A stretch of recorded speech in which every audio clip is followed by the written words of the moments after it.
I wish more people, I'm going to flip the word, were more involved with themselves. Embrace your Icarus.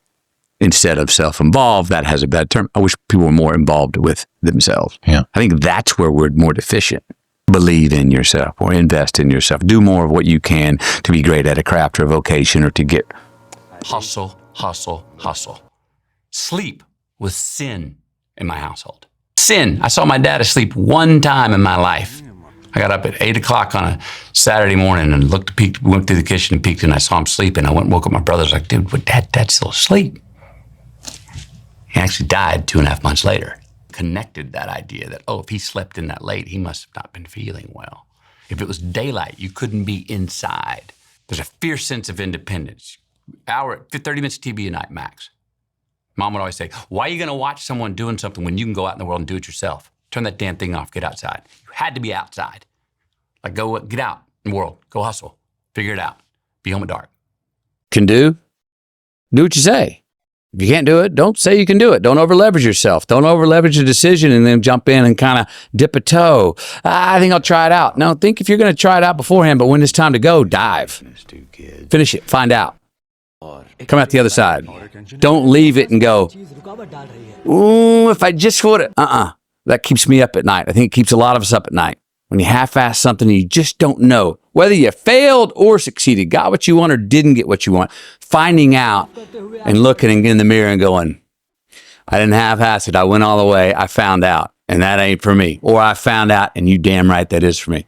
That's a great place to get to. What's the difference between a nice guy and a good man? A nice guy gets along.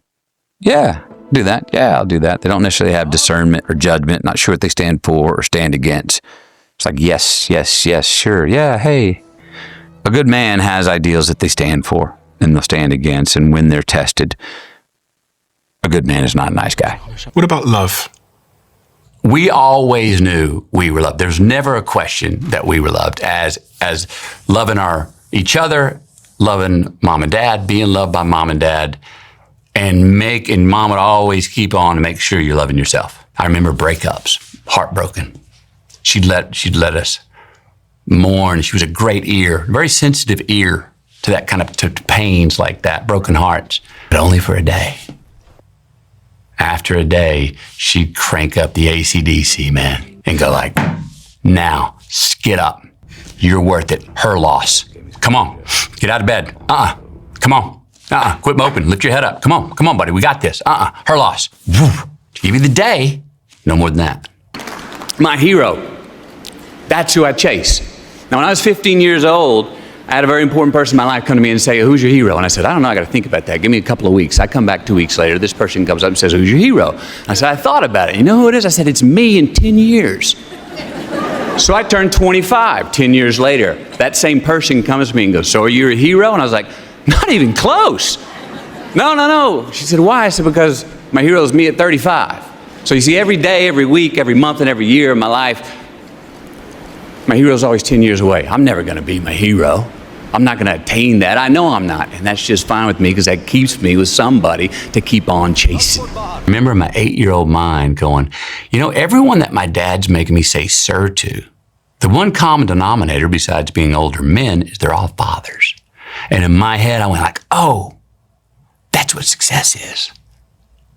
If you become a father, you've succeeded. And that was in my 8-year-old, that was the math I did in my 8-year-old mind, and it stuck with me.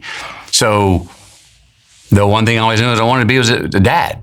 It's the John Wooden, a great basketball coach for UCLA. Be quick, but don't be in a hurry. That was his note to his basketball players. It's like, you can be quick, but don't be in a hurry. You will miss things. It's the Lego set, man.